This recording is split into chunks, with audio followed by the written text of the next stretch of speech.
할렐루야. 저는 한 11년가량 미국에서 공부하고 또 이민 목회하다가 작년 말에 귀국하였습니다. 미 동부 프린스턴 신학교에서 선교학으로 공부를 하였고요. 박사과정 마치고 지금 올해 이제 장신대에서 박사과정 학생들 세미나 좀 인도하도록 이렇게 되어 있습니다. 가리키는 것이 주된 사역은 아니고요. 목회가 저는 주된 부르심이라고 생각하기 때문에 하나님께서 새로운 부르심을 주시리라 생각하고 지금 기도하면서 준비하고 있습니다. 오늘 함께 나누는 하나님의 말씀은 오늘 앞에서 찬양하신 우리 찬양팀의 그 찬양 내용과 통하는 그런 메시지입니다. 초대교회에 하나님께서 큰 부흥을 허락하셨죠. 초대교회뿐만 아니라 교회 역사를 살펴보면 하나님께서 매 순간마다 큰 부흥의 은혜를 우리에게 주셨습니다. 그 부흥이 올 때마다 반드시 그 먼저 오는 것들이 있는데 그것은 회개라는 은혜의 역사입니다. 하나님께서 교회를 새롭게 하시고 또 가정을 새롭게 하시고 또 개인을 새롭게 하실 때 먼저 회개라는 그 과정을 격도로 그렇게 인도하십니다. 우리는 이것을 성경 전체를 통해서 살펴볼 수가 있습니다. 그렇기 때문에 사실은 이 회개라는 것은 하나님을 만나는 가장 중요한 통로이자 도구입니다. 오늘 본문에서 에스겔 선지자를 통해서 하나님께서 이렇게 말씀하시죠. 내가 나의 삶을 두고 맹세하노니, 이건 굉장히 이런 표현은 다른 데서 보기 힘들어요. 나의 삶을 두고 맹세하는데 나는 악인이 죽는 것을 원치 않는다. 나는 악인이 악으로부터 돌이켜 사는 것을 기뻐한다. 하나님께서 그렇게 말씀하십니다. 그러면서 이스라엘 백성들아 돌이키라 돌이키라 반복해서 말씀하시죠. 그리고 악한 길에서 떠나서 살기를 바란다. 이렇게 말씀하십니다. 성경 창세기로부터 계시록까지 하나님께서 우리에게 외치시는 동일한 그런 메시지라고 생각합니다. 창세기로부터 아담 타락 이후로 하나님께서 지금까지 또 마지막 요한계시록 마지막 그 장에 이르기까지 하나님께서 인간을 향해서 하나님께서 말씀하시는 그 메시지는 동일합니다. 돌이키라 돌이키라 그리고 나에게 돌아와서 살아라. 내가 원하는 것은 사람이 죽는 것이 아니라 사는 것이다. 그렇게 말씀하고 계십니다. 우리에게 생명을 주실 뿐만 아니라 우리에게 예수님을 통해서 새 생명을 주시는 하나님께서 우리에게 다시 돌아오라. 내가 너에게 생명을 주겠다. 풍성한 생명을 주겠다 하신 이 하나님의 말씀을 아멘으로 받아들이고 하나님이 주신 놀라운 복된 삶을 누리는 저와 여러분 되시기를 주님의 이름으로 축원합니다. 성경을 살펴보면 하나님은 이렇게 이 회개하라는 메시지를 계속 우리에게 던져주고 계시는데 노아 홍수 시대에 하나님께서 당연히 노아에게 이 세상을 책망하면서 돌이키고 악으로부터 돌이켜서 나에게 와서 살아라 그렇게 말씀하지 않았겠어요? 노아 홍수 일어나기 전에 한 600년 정도 전에 노아의 할아버지 가운데 에녹이라는 사람이 있었죠. 에녹은 365세 하나님께서 부르셔서 하나님 나라에 갔는데 에녹이 한 일은 세상을 정죄했다 그렇게 성경이 증거하고 있죠. 세상을 정죄했다. 세상을 정죄했다는 것은 세상으로 하여금 악한 일로부터 돌이켜 하나님 앞에 나와 살아라 이런 메시지를 전했다 하는 이야기입니다. 에녹만 그랬겠어요? 노아도 그랬을 것이고 노아의 할아버지 무드셀라가 또 마지막 죽고 나서 홍수가 왔는데 무드셀라도 아마 살아있는 동안에 계속 하나님께 돌아와 살아라 이런 얘기를 아마 하지 않았을까 생각을 합니다. 성경 하나님께서 아브라함과 이삭과 야곱과 요셉을 부르셨죠. 이 네 명을 통해서 이스라엘이라는 민족이 탄생을 합니다. 아브라함과 이삭과 야곱과 요셉. 근데 여러분 아브라함의 삶을 살펴보면 하나님이 아브라함을 의인으로 여기셨어요. 그러면 뭐냐면 하나님이 아브라함을 의인으로 여기신 거지 아브라함이 그렇게 의로운 건 아니에요. 그걸 우리가 정확히 구분해야 됩니다. 아브라함이 너무나 의로워서 의로운 것이 아니라 하나님이 의롭게 그냥 봐준 거예요. 좀 너그럽게. 여러분 하나님께서 아브라함에게 아들 주겠다 약속했어요. 70에 약속했습니다. 주셨습니까? 금방? 안 주셨어요. 몇 년 기다렸죠?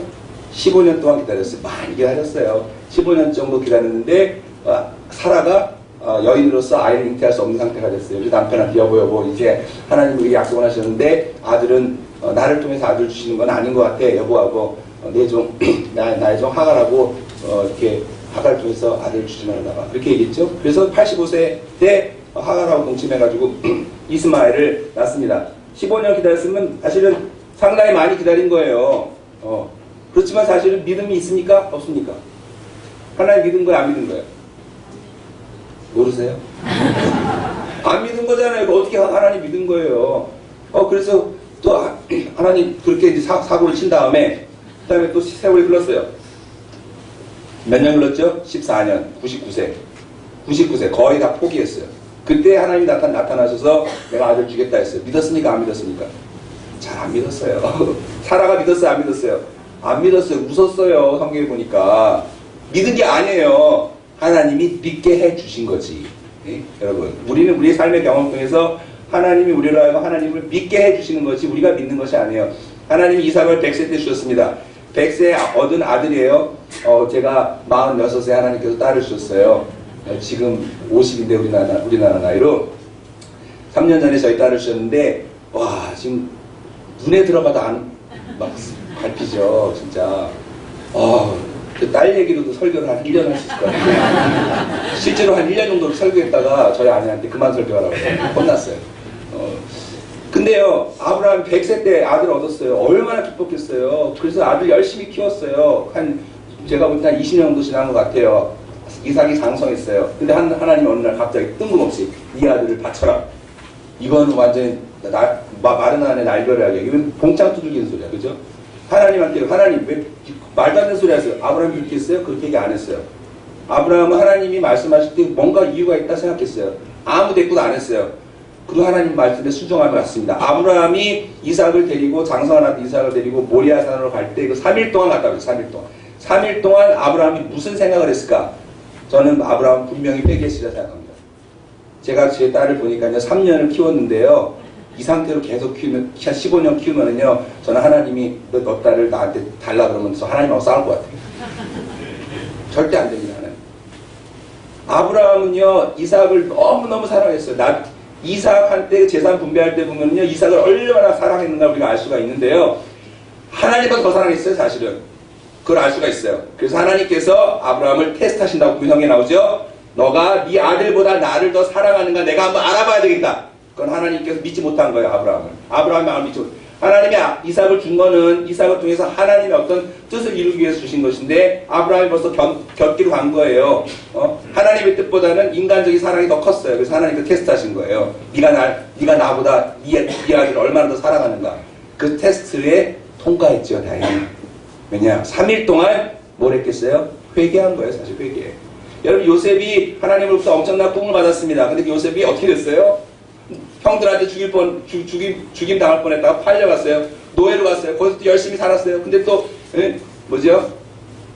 성폭행, 현장범, 그죠? 부녀자 성폭행, 미수, 현장범으로 끌려가지고 감옥에 들어갔어요. 하나님한테 얼마나 원망을 많이 했겠을까요?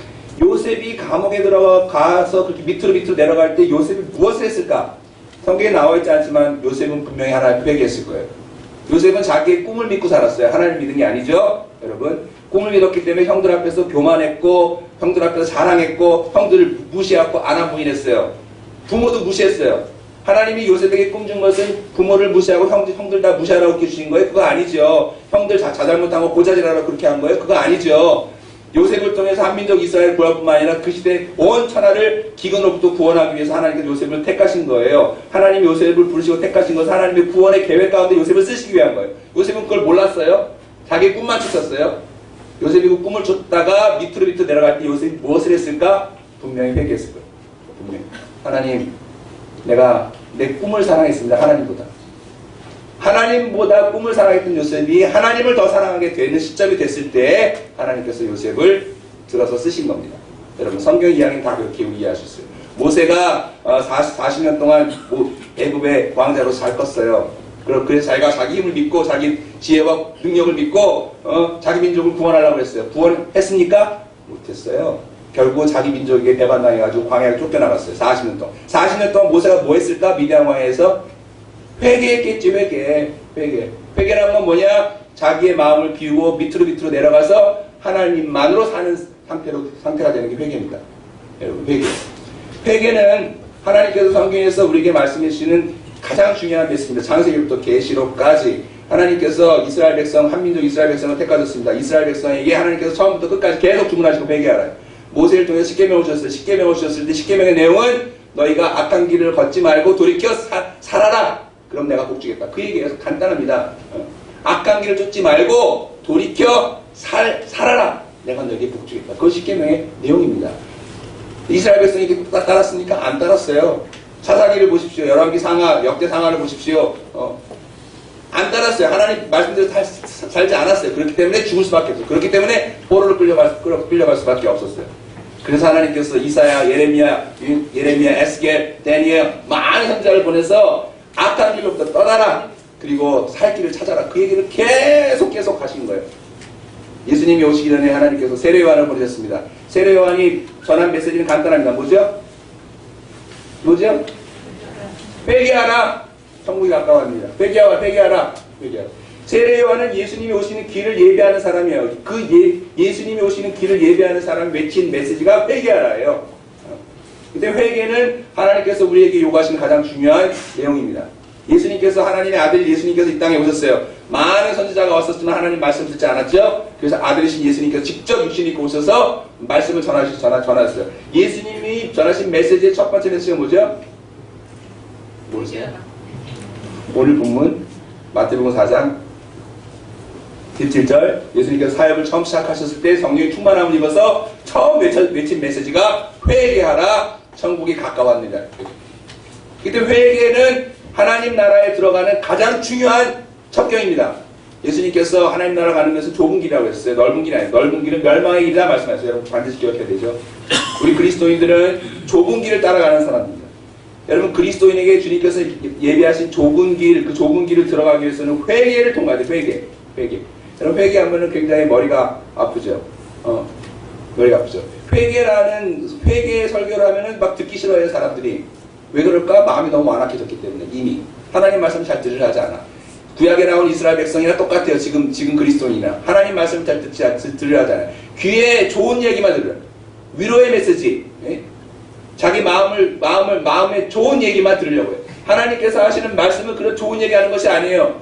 좋은 얘기. 제가 다시 설교 제목을 회개하라! 이렇게 붙이려다가 제가 목회하는 교회가 아닌 교회여가지고 너무 센 것 같아가지고 아주 완곡하게 우리를 향한 하나님의 요청을 이렇게 바꿨어요. 그러나 사실 하나님께서 우리에게 요청하시는 것은 회개하라. 여러분 회개하는 것은 전 모태신앙인데요. 신앙생활 이제까지 해오면서 회개만큼 하나님께서 우리에게 축복이 없다는 것을 너무나 깊이 느껴요. 요즘에도 회개를 계속하고 있어요. 저는 목사이면서 그리스도인이지만 제가 회개를 하면 할수록 회개 어려워요. 여러분. 회개 쉬운 것 같습니까? 회개 대단히 어렵습니다. 회개가 왜 어려운지 한번 살펴볼까요? 회개가 어려운 이유는요. 잠언 6장 16절 19절을 보니까 하나님께서 미워하시는 6, 7가지가 있는데 그 중에 첫 번째가 뭐냐면 교만한 분이에요. 하나님은 교만한 사람을 대적하시고 교만한 사람을 치시고 교만하는 걸 너무나 싫어해요. 교만한 건 뭐냐면 하나님 없이 내가 사는 것을 말하죠. 내 인생의 주인이 내가 되는 것이에요. 근데 그 교만의 가장 교만한 게 뭐냐면 하나님께서 말씀하신 걸 듣지 않고 회개하지 않는 것이 교만한 거, 가장 교만한 거. 예수님께서 그래서 가장 그런 교만한 사람들이 바리새인들과 서기관과 율법 박사들을 회칠한 무덤, 이 독사의 자식들아, 회칠한 무덤 같은 자들아 이렇게 얘기했어요. 외식하니까. 외식이라는 건 뭐냐면 회개할 수 없는 마음 상태가 된 걸 외식이라고 그러는 거예요. 굉장히 무서운 거예요. 특히 저같이 모태신앙, 목사 굉장히 위험한 사람들이에요. 회개하기가 어려워. 요즘에 굉장히 회개를 많이 하고 있는데 1년 동안 계속 회개하는데 회개가 너무 어려워. 왜 어려울까요? 내 안에 너무나 깊이 감춰있는 것들이 이렇게 숨어있는 거. 하나님 뜻대로 살지 않고 내 육신이 원하는 대로 살려는 것들이 막 이렇게 여러 가지 숨어있어요, 여러분. 그것이 몸에 배어있는 사람도 많고 습관이 되어 있는 사람도 많고 그게 내 체질이 되는 사람도 많고 그리스도인이지만 나는 이래, 나는 절대 안 바꿔 이런 분이 있어요. 나는 절대 못 바뀌어. 그러면 하나님 뭘로 하는 겁니까? 여러분 나는 절대 바꾸지 마세요 하나님. 이게 제일 교만한 거라니까요. 하나님 저는 바뀌기 싫어요. 목사님이 암만 설교해도 나는 안 바뀔래.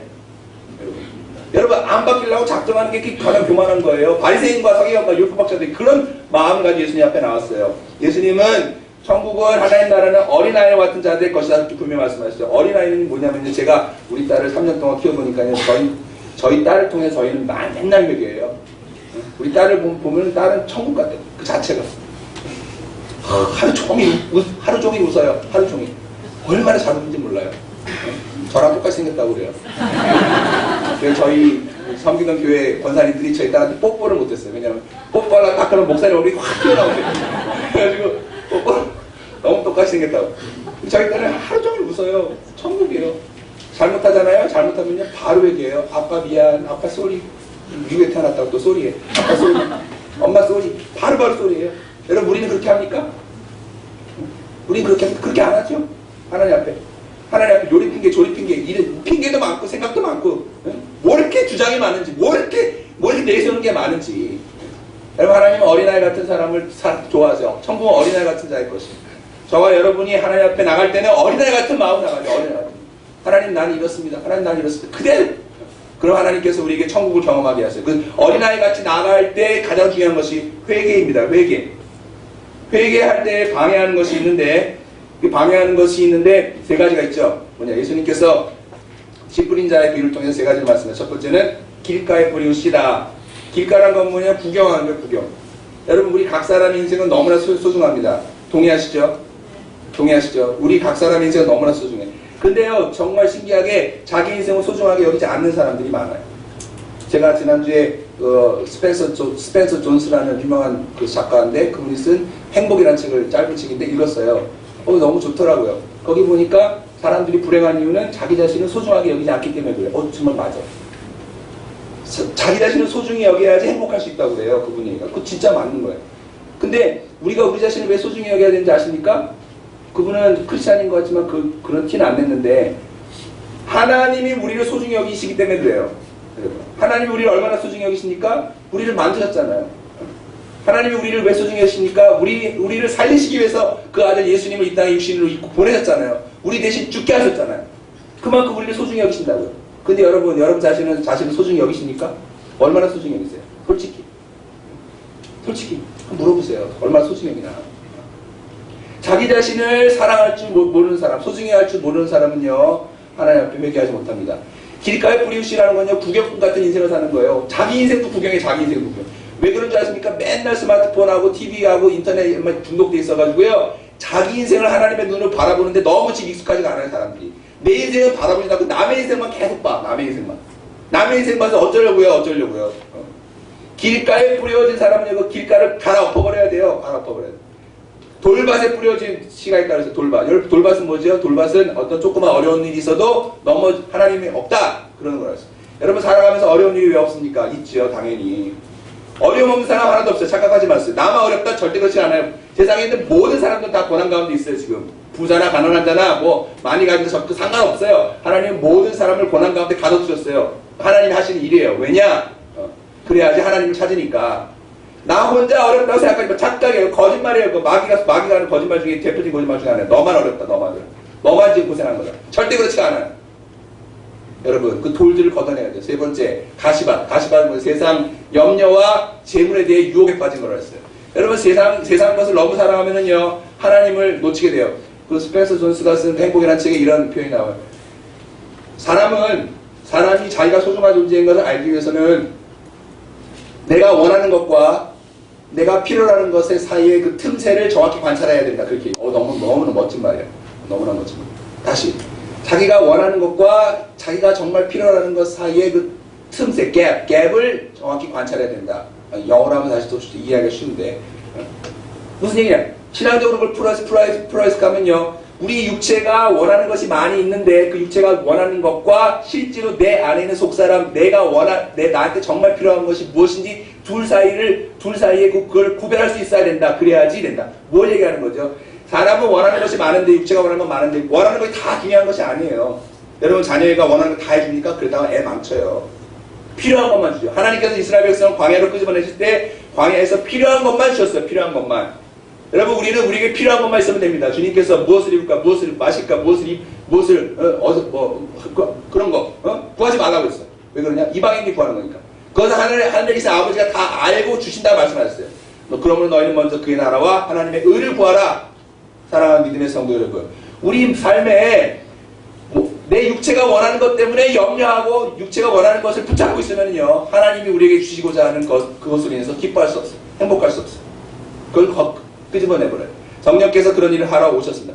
예수님께서 성령이 우리 가운데 오시면 세 가지 일을 하신다고 말씀합니다. 첫 번째는 죄를 깨닫게 하고, 두 번째는 의에 대해서 의를 깨닫게 하고, 세 번째는 마귀가 심판받았다는 것을 깨닫게 한다고 말씀하셨습니다. 여러분, 죄가 무엇입니까? 그 죄라는 것은 예수님을 믿지 않는 것을 죄라고. 여러분, 예수님 얼마나 잘 믿으세요? 예수님 잘 믿는 사람은요, 구경꾼처럼 그렇게 살지 않아요. 예수님 잘 믿는 사람은요, 그렇게 시험 쪽 어려운 일 좀 있다고 주저앉지 않아요. 예수님 잘 믿는 사람은요, 잘 믿는 사람은 세상 일에 염려하지 않아요. 왜냐? 하나님 나라에 갈 날이 얼마 남지 않았어요. 저와 여러분은 하나님 앞에 설 날이 얼마 남지 않았습니다. 그렇기 때문에 세상 것에 마음을 뺏겨서는 안 됩니다. 예수님을 잘 믿어요. 예수님을 정말 잘 믿는가 한번 생각해 보세요. 예수님을 잘 믿지 않는 그 죄에 대해서 회개해야 돼요. 다른 모든 죄는 여기서부터 시작해요. 예수님을 잘 믿지 않는 죄. 사람은 예수님을 잘 믿게 되면 하나님께서 예수님을 잘 믿는 사람에게 예수 그리스도를 말미암아 우리를 옷 입혀준다 그랬어요. 의롭게. 우리를 의롭게 해준다 그랬어요. 거룩하게 해준다 그랬어요. 여러분, 우리가 왜 죄 가운데 빠져 있는지 아십니까? 그것은 예수 그리스도를 말미암아 옷 입지 않기 때문에, 엉뚱한 것을 옷 입고 있기 때문에, 세상 자랑으로 옷 입고 있고, 내가 어느 학교 나왔다, 내가 어느 직장 다닌다, 우리 집안이 어떻다, 뭐 한국 지금 이런 거 갖고 난리잖아요. 뭐 갑과 의뢰 관계 갖고 논방이 심한데 전부 갑에 속한 사람은 전부 기득권층. 저도 기득권이라면 기득권층이에요, 사실은. 그렇게 따지면. 여러분, 우리 모두가 어떤 기득권 다 갖고 있어요. 기득권 없는 사람 어디 있습니까, 세상에. 하나님께서 다 뭔가 주셨지. 없는 사람이 어디 있어요. 그런데 그 하나님께서 주신 그것 가지고 자랑하지 말라는 거예요. 무릇 자랑하는 자는 그리스도 안에서 자랑하라. 할렐루야. 예수 그리스도만으로 우리를 자랑하고 하나님께서 부르셨어요.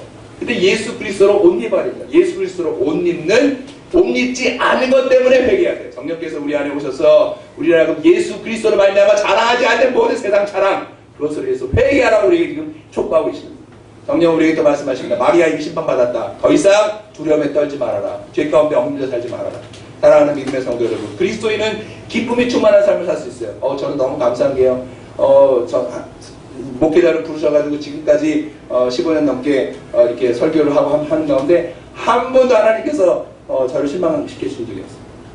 예배드릴 때만 너무나 기쁘고, 설교할 때 너무나 감사하고, 설교를 잘해서 감사한 게 아니라 설교를 통해서 하나님이 먼저 저에게 은혜를 주시고 저를 깨우쳐 주시고 저를 하나님 사람에게 변화시키는 것 때문에 너무 감사해요. 사랑하는 믿음의 성도 여러분, 하나님이 우리에게 베푸신 놀라운 은혜가 감사하지 않습니까? 놀랍지 않습니까? 감사하고 찬양하고 기뻐하기도 우리 시간이 부족해요.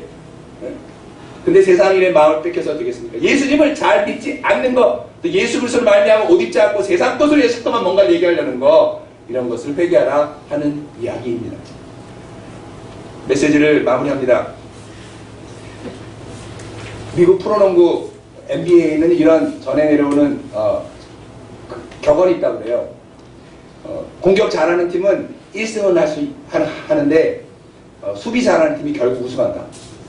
이 이야기는 우리 한국 축구 국가대표팀 감독인 슈틸리케 감독이 인터뷰하면서 한 얘기라고요. 이번에 아시안컵 가기 전에. 그러면서 자기는 수비를 잘해야지 우승할 수 있다 생각한다. 어제 경기를 보니까 역시 엄청나게 잘했는데 수비가 호주보다 못했어요. 조금 아주 그냥. 그죠? 너무너무 잘했죠. 우리 선수들 정말 잘했어요. 근데 수비가 호주보다 못했어요. 수비가 정말 잘하더라고. 호주가 수비 정말 잘하더라고. 엄청나게. 결국 수비 때문에 졌어요. 여러분, 이것을 영적으로 한번 우리 해석해 볼 필요가 있어요. 여러분, 그리스도인으로서 오늘 주일날 열심히 봉사할 수 있어요. 올 한 해 동안 열심히 일할 수 있어요. 주님을 위해서 열심히 많은 일을 할 수 있어요. 선교도 할 수 있고, 봉사도 할 수 있고, 구제도 할 수 있고, 많이 할 수 있어요. 여러분, 근데 하나님의 관심이 거기에 있을까요? 과연? 예수님께서 이렇게 말씀하셨어요. 누구든지 나한테 주여 주여 하는 자마다 천국에 들어갈 것이 아니다. 내 이름으로 귀신을 쫓은다 할지라도 내가 그를 모른다리라. 내 이름으로 구제한다 할지라도 내가 너 모른다리라. 이렇게 해석할 수 있어요. 내 이름으로 아무리 선교를 많이 해도 내가 너 이름 모른다리라. 너가 내 이름으로 교회 봉사 아무리 많이 했다고 내가 너 이름 모른다 할 수도 있다. 하나님의 말씀은 어디 있습니까? 하나님의 말씀은 우리가 하나님을 닮는 것에 있어요. 예수님은 마지막 요한복음에서 유언같이 말씀하실 때 하늘에 계신 너희 아버지가 거룩하니 너희도 거룩하라. 하늘에 계신 아버지가 거룩하니 하늘에 계신 아버지가 자비로우니 너희도 자비하라. 그렇게 말씀하셨어요. 하나님 아버지를 닮는 것, 그것이 하나님 우리에게 원하시는 전부의 전부.